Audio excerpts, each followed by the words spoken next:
Hello, my wonderful, beautiful friends, guys. Welcome back to our /entitled people, where you know the deal. People just do what they want because they think they're the center of the universe. And in today's episode, we've got nasty Karen customers, people who think they own public land, a psycho Karen with scissors who tries to cut OP's hair off, and one OP wonders if they're the bad guy for calling the cops on a family member and getting flack for it. Guys, I hope you enjoy the stories. Don't shake your heads too hard, and as always, you can send or link your post to this email right here. Let's dive in. This happened many years ago. I had just started serving tables at a restaurant, and I was working my first super busy brunch shift. I had about 6 tables, and I'm not gonna lie, I had a tough time running all the mimosas that my tables were ordering. I could tell that one table of all women were getting super angry about their drinks taking a while. I apologized for the delay, and I made a joke about it being an especially busy shift. I offered them a round of drinks on me to smooth the situation over. However, when I walked away, one lady said out loud to her friends that I was an incompetent C-word.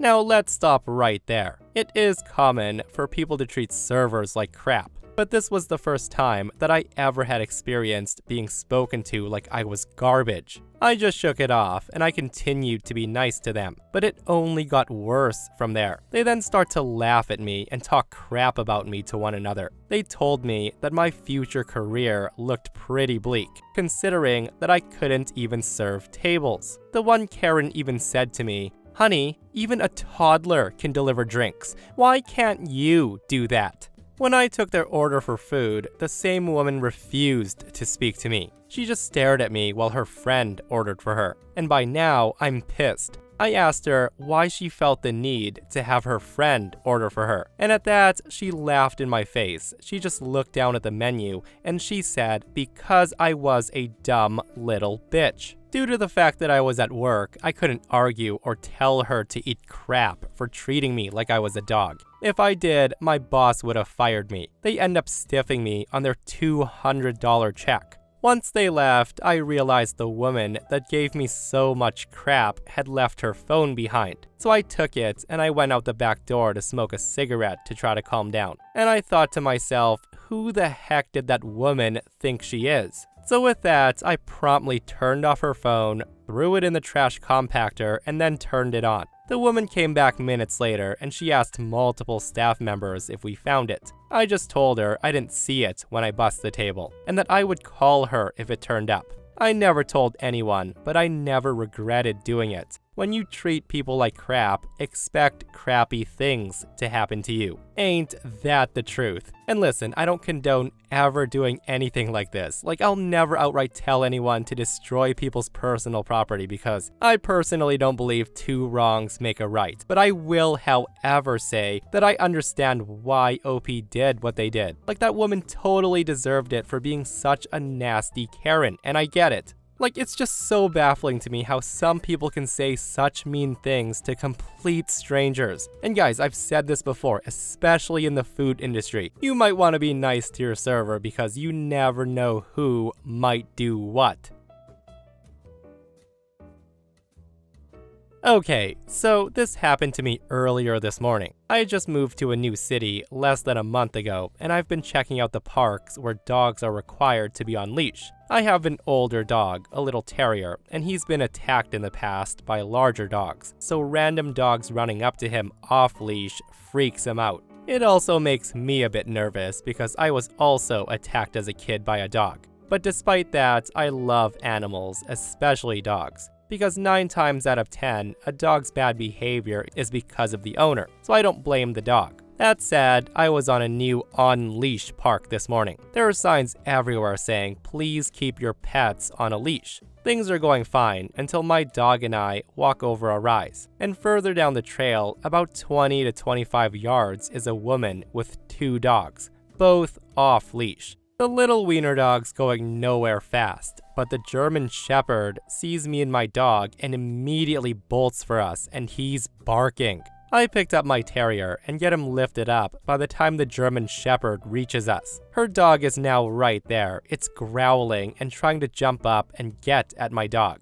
I loudly told the woman to call off her dog, and the thing is, the woman stands there just watching. Her dog makes another jumping lunge for mine, so I use my legs to push it away, and I yelled, "Call off your dog, lady."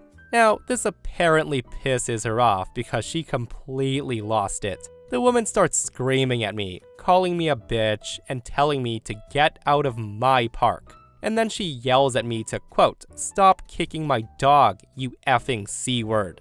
I'm not kicking her dog. I'm just using my legs to deflect her dog each time it tries to jump up at my dog, that I now have held over my head at this point. I yell again, "Call off your dog. If it bites, I'll call the police." Hearing that, she called off her dog finally, but it took a few attempts before it stopped. And at no point did this woman even move from where she was. She just stood there until her dog finally responded to her command and went back to her. As soon as she had him by the collar, she starts to cuss me out again, telling me to, quote, "Get out of my park. If your dog is scared of other dogs, you shouldn't be here." I just took off back to the parking area with my dog and got him in my car. But is it over? Oh no. The woman comes following me to the parking lot and she starts loading her dogs into her car while she continues to scream at me, how I've ruined her day, blah blah blah, reiterating that it's her park and she can do whatever she wants there, with more swearing peppered through her tirade.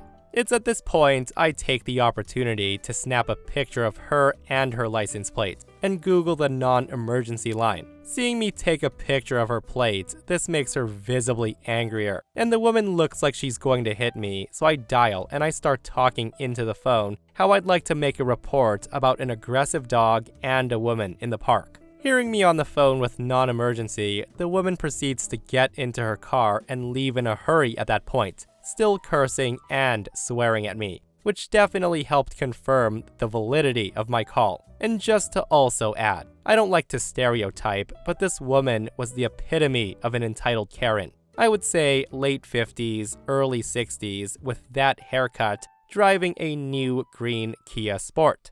The woman either needs to get back on her meds or start some, because the absolute conviction she kept screaming about the park being hers was off the charts. Another thing, I decided to call the non-emergency line because while her dog didn't bite me, she was getting really aggressive and I was scared. Also, her utter lack of concern and her behavior, coupled with her dog being aggressive, makes me worried that this won't be an isolated issue. The park in question has a large play area for children near the parking lot, and I would hate this woman's entitlement to result in a child or someone else and their dog there being harmed, all because her lack of desire to follow the clearly posted rules to keep dogs leashed. I totally agree, what OP did there was exactly what needed to be done at that moment, because they're absolutely right, it might not have been an isolated incident, and it's just good to have a record of that woman. Like, that is one irresponsible pet owner not caring at all. Like, common sense. Like, if a place says pets should be on a leash, they need to be on a leash. And guys, I'm going to share a few comments. Let me know if you agree or not. This one person says, "This is why I always carry pepper spray. If I had to, I would use it on the dog too." And this person comments, "I carry pepper spray, a dog air horn, and I just started carrying a thin, pliable leash just in case I need to cut off an attacking dog's air supply." And this one person shares their similar experience with a Karen in the dog park, but it's the opposite. This person says, "I was doing my usual evening walk around the campus of Caltech a couple of nights ago, with my earbuds in, listening to an Audible book. A man stops right in front of me and he yelled, 'Take your earbuds out.' So I take one out. And that's when he said, in a very aggressive, angry tone, 'You can't have your dog off leash here. Put a leash on your dog.' I just said very calmly, 'I don't have a dog.' The man gave this guffaw of disbelief and gestured at something behind me. He then said, 'Do you have a leash with you? I don't see a damn leash. You can't walk a dog here off leash.' By this time, I had a good idea of what was going on. I walk at Caltech all the time, and I see certain animals pretty often. So I turned to look, and yes, it's just what I thought. I say to the guy, 'Sir, that's not a dog. that's a coyote, that's a wild animal." For a long second, the man just stared at me, and then he stared at the coyote.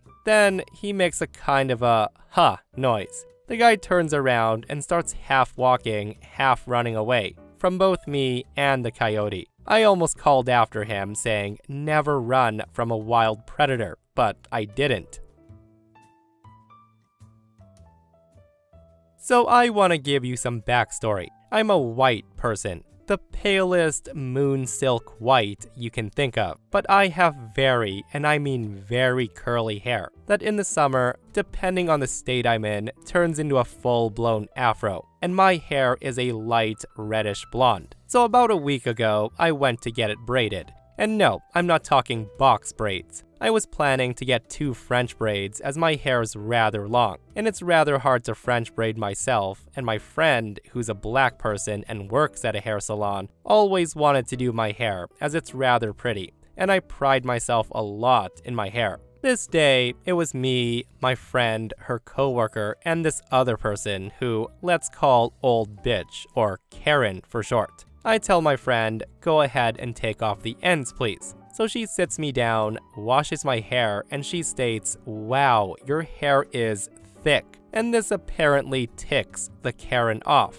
So I start talking about my hair for a few seconds, what products I use, etc., before a loud scoff is heard from Karen. We both look over, and she's resting her chin on her hand, glaring at me, as if I was a child. My friend rolls her eyes and then goes back to cutting my hair and layering it to make it look good. I then ask, "Can you French braid my hair?" And at that, my friend's eyes light up. She doesn't say anything, but she squeals and she begins the process of braiding it, before a loud, and I mean loud, echoing scoff is heard. I hear, "My God, you enslave our people and then you take our culture. Shame on you." Hearing that, my friend looks confused, and I look at her through the mirror, and I say, "Excuse me?" The Karen then turns in her chair, and she points her witch-like finger at my friend, and she tells my friend, "You'd better stop braiding that white girl's hair. You know damn well that's inappropriate." My friend just continues to braid my hair, not even looking at this woman. And she says, "Ma'am, I'm just doing French braids, not box braids or Bantu knots. Plus, look at her hair, it's so long."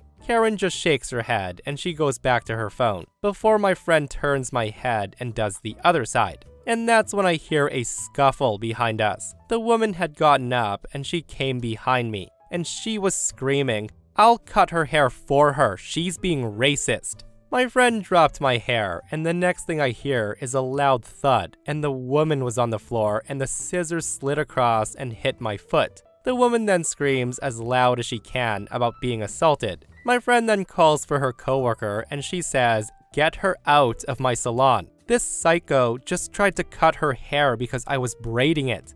The coworker glared at the woman before helping her up and taking her out the door. All the while, the woman kept screaming at my friend being a racist and that my hair was probably fake. Now, I don't know what happened to lead her to end up on the floor, but my friend said that she shoved her as she saw the woman, a customer with scissors in her hand, coming straight for us. The coworker stopped my friend when she came back. She then ran her hand through my hair and she said, "That woman is crazy. People can have thick hair, it's genetics, it's not your fault your hair's like this." So yeah, I'm sorry that my hair's the way it is, Karen. Some folks are absolute lunatics, I tell you. And the scary part is, if OP's friend didn't stop that woman, she literally would have started to cut chunks off of OP's head because she was so mad. Guys, let me know your thoughts. In my opinion, I think that woman was being absolutely silly to get so upset about something that OP can't control. I used to work at a hair salon in the mall. It was nothing special, but it was a place that really helped me build my clientele and give me experience. As much as I liked my coworkers and my clients, I disliked the owner, who we'll call Boss Man Sam. This guy was a big, burly man with a heavy accent and a lot of cologne. He was also extremely money hungry, and the guy would take in any client at any time, no matter how full the schedules were, and no matter how ridiculous the requests were. Anything for $1, right? A lot of the times, we ran late because we were understaffed. and we took on a lot more work than we could handle, and I found myself skipping breaks and staying well after closing to get work done. It was tough, but I will say that it helped me build up a tolerance towards stress. I was really glad I got out of there when I did. One afternoon, a Karen comes in with her preteen son. The boy was maybe 13 years old, with long wavy hair and a pimply face. The guy seemed like your typical preteen boy, with a faded hoodie that had some video game logo on it that faintly smelled like BO. I had just finished with my last client, and I was cleaning up before my next client, who hadn't yet arrived.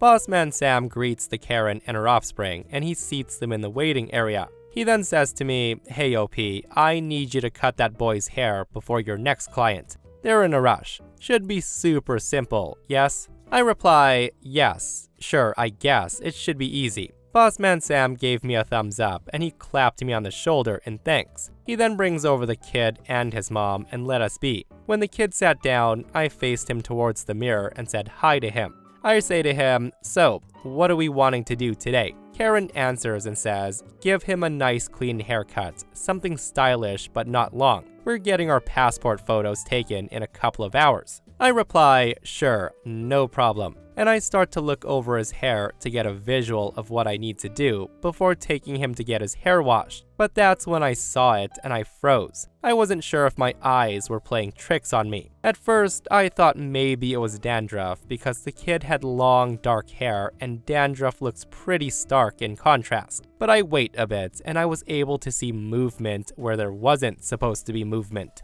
Gently, I part a section of hair and I confirmed what I was hoping against. It was lice. Now normally, lice are so small that it's hard to see, but you can spot their eggs everywhere. However, this boy had so much lice in his head that I could see them scatter in minuscule crowds.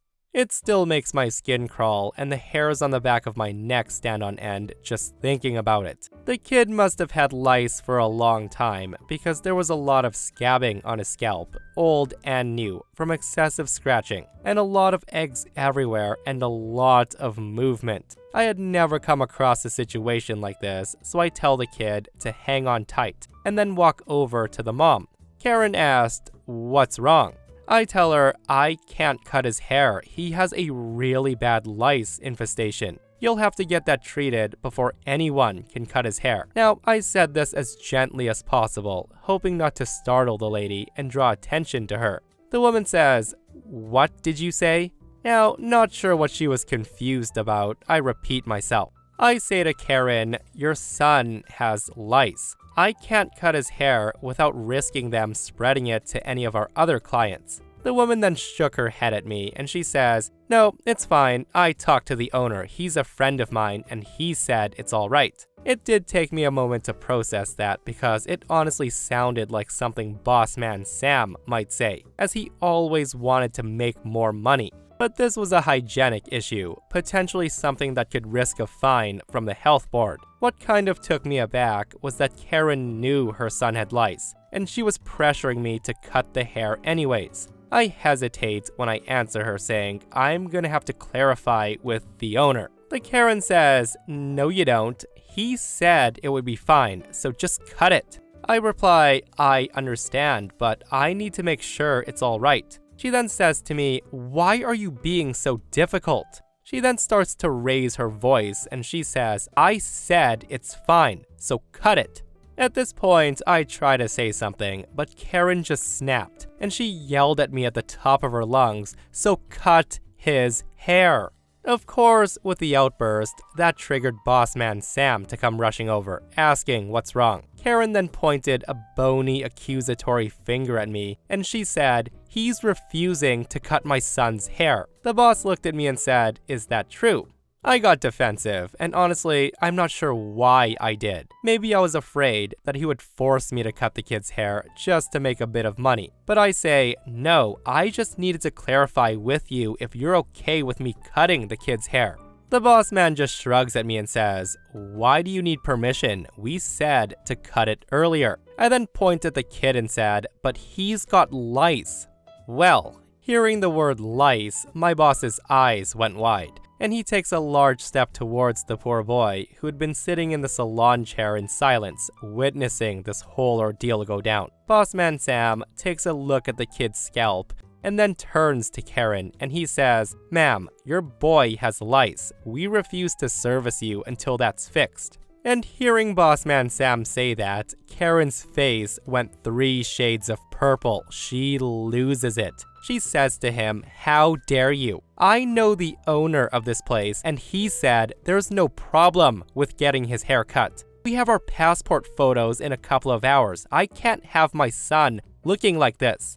I'll have the owner fire all of you. Do you know who I am?" Bossman Sam just crosses his arms and he sternly said to her, "No, I do not know you. Do you know me?" Karen says, "No, I don't know you. I don't need to know you because both of you will be gone once my friend finds out. He owns this place." Bossman Sam asked, "Who's your friend that owns this place? What's their name?" And this was the aha caught moment, as Karen lets out this indiscernible noise that was probably a mix of fury, embarrassment, and defeat. The woman then storms out of the salon, shouting at her son to follow. The boy just mutters a quiet apology and scrambled out with her. The salon was deathly quiet for a few moments, and I let go of a breath I didn't know I was even holding. I was so sure that my boss would force me to cut the kid's hair, and it was such a relief that he kicked her out. I was always mad at the boss man for taking on more work than we can handle, but I was so grateful that he wasn't so greedy as to risk an infestation for a $15 haircut.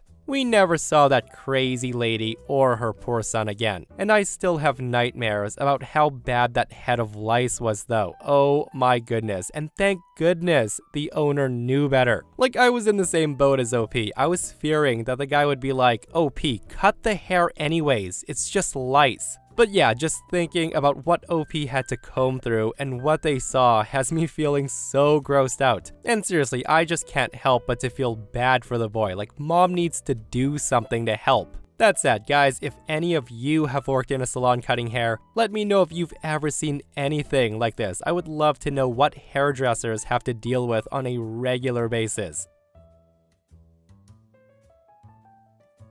Okay, so I have a sister who has a 16-year-old daughter, and her daughter has started rebelling and being a nasty teenager. I'm talking being mouthy, thinking she's invincible and that she knows better than everyone. Recently, she's gotten sticky fingers. She's been banned from the mall by her house, and she's been suspended from school for taking a girl's phone, and she's even tried to pawn off her mother's wedding ring. I don't like my niece at my house for this reason. I've worked way too hard for my things to have them stolen.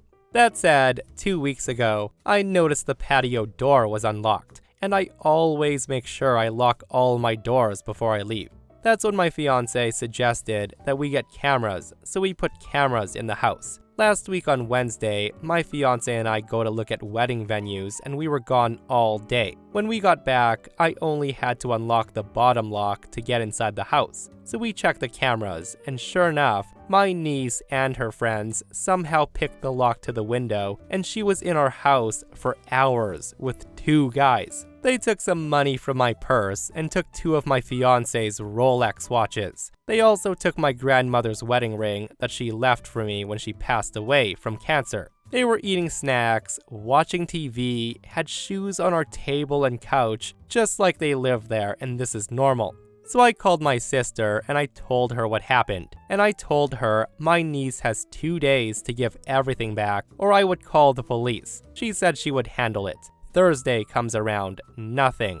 Friday comes around, nothing. So I called the police, showed them the video, and filed a report. I get a call later from my sister, crying and screaming that I should have told her beforehand. I told her I gave her 2 days to come up with the stolen items, and I heard nothing back, and I told her I was going to call the police. That she's lucky I gave her grace for 2 days. After that, my mom called me and she said, "You don't have kids, so you don't understand." I told her it doesn't matter if I have kids or not. She committed a crime and she brought 2 random people in my house. My safety's in danger. And seriously, I don't get the whole, "you should have warned me." Warned her for what? So she could hide her? I don't think I did anything wrong. My sister and her husband said that they won't be coming to our wedding, and I told them the invitation was revoked when your daughter stole my things. I've been getting threats from her husband, and my family's messaging me to tell me that I'm the a-hole for calling cops on family. So am I the a-hole? Yeah, there's no effing way that OP's the a-hole in this situation, and the family bit is so freaking BS. Like, just because you're family doesn't mean you can break and enter and rob a freaking house. And OP's 16-year-old niece deserves everything she has coming for her. Like, as soon as I read 2 Rolexes and rings were stolen, holy moly, that's like thousands of dollars right there. Like, that is not small stuff. Those are big ticket items, and I hope OP got all that stuff back. Guys, let me know what you would do. Do you believe that family gets a pass, or are you not hesitating to send any of your family members to jail? And that, my friends, brings us to another end of our /Entitled People. Guys, I hope you enjoyed today's stories. If you did, hit that thumbs up, and if you're not subscribed, consider subscribing so you don't miss these crazy stories. And if you missed the last episode on the channel, it's in our /Malicious Compliance episode, where a psycho Karen forces OP to obey her, and she almost drowns her kid. It's such a wild story. Go check it out if you haven't, and myself and Stevie Boy will see you guys in the next one. We love you.